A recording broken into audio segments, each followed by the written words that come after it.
My name is Sade Gustave and I am a student of the St. Joseph's Convent. I wrote a piece entitled My Cultural Connections. It was 1950 BC on the island of Monty. I am Elijah, the leader of my tribe. My people were frantic with worry as I had called an emergency meeting, something I don't usually do.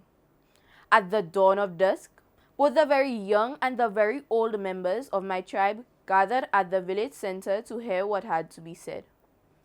As I approached our meeting area, I heard various rumors hopping from person to person, like a wildfire through the bushes, as to what the meeting would be about. I heard there is going to be an execution, one villager surmised. I think we are moving, another thought aloud. My people's words made me hesitant to deliver to them the news which I carried. Nonetheless, I went to meet my people at the village center. As I arrived, a hush fell over the crowd.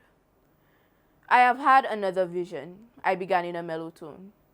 The wise one has instructed me to venture into the ficus chamber. I am to leave tomorrow at dawn. The villagers burst into murmurs. Oh my goodness, a villager gasped. Another stood, stunned. Following my announcement, I left my people and went into my hut, leaving them to discuss my utterings.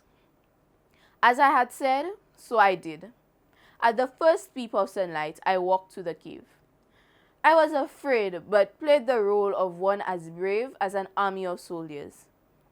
Behind me stood my people, who bade me farewell.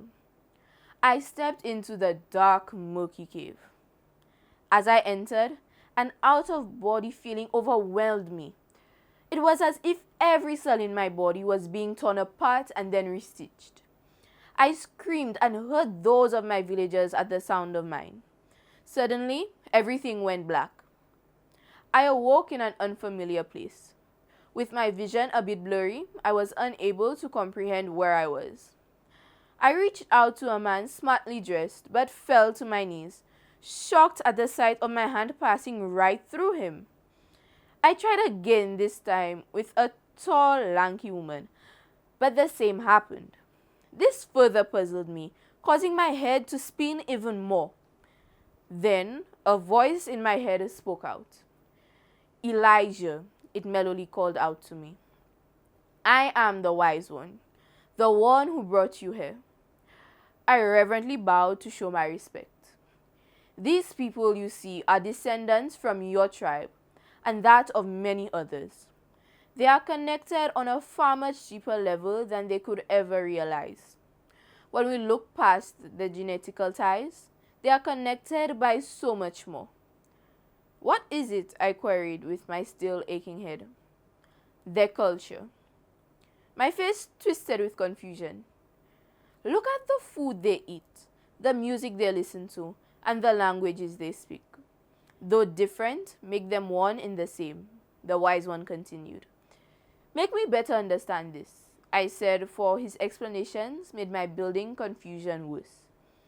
Firstly, look at the food which they eat, he said, allowing my eyes to trail to a restaurant. They eat to survive, but also because they love it.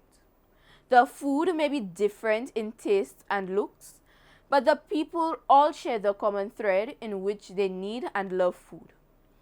Look at your tribe, at festivals. The worst enemies come together because of their love of the culture of having and eating food. Continue, I said, intrigued. Secondly, music connects them, perhaps more than food.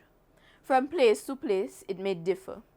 Different beats and rhythms and languages, but such is the art of music.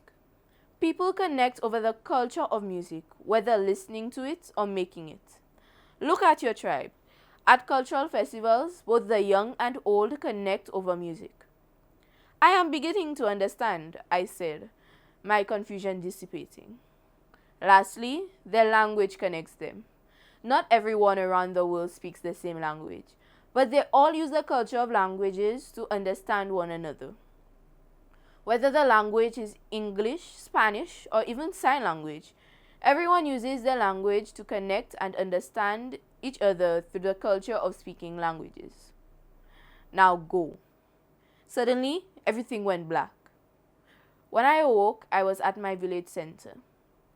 I explained to my tribe all what had happened.